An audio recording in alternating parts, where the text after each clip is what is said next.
मूक माटी सिखलाती है जीवन की परिभाषा। मूक माटी। परम पूज्य संत शिरोमणि आचार्य श्री विद्यासागर जी महाराज द्वारा रचित मूक माटी के सार गर्भित काव्य।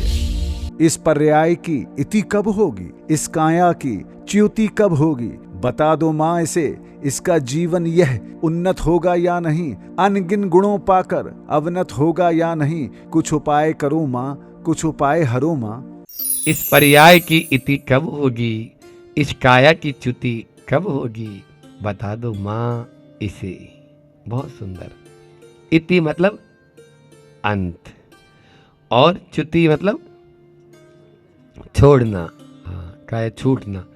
तो इस पर्याय, ये जो पर्याय है, इस पर्याय की इति कब होगी। दो चीजें होती है, एक होता है द्रव्य और एक होती है पर्याय। पर्याय बदलती रहती है, द्रव्य शाश्वत रहता है। हम क्या है, जीव द्रव्य हैं, लेकिन अभी क्या है, मनुष्य हैं। ये पर्याय है। इस पर्याय की इति कब होगी माँ, इस काया, काया यानी शरीर की च्युति मतलब इसका छूटना कब होगा, बता दो माँ इसे। इसका जीवन यह उन्नत होगा या नहीं, अनगिन गुणों पाकर अवनत होगा या नहीं, कुछ उपाय करो माँ, खुद अपाय हरो माँ।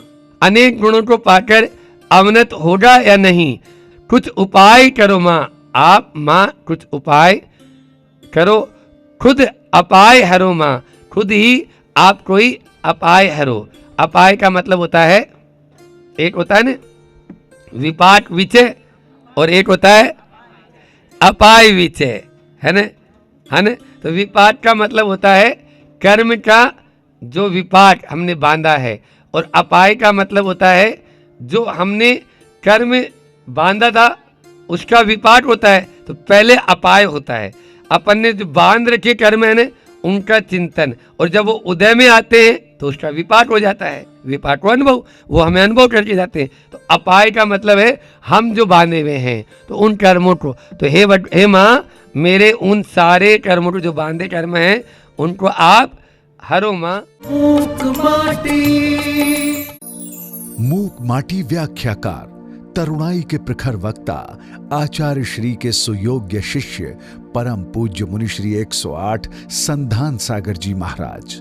मूक माटी सिखलाती है जीवन की परिभाषा। मूक माटी।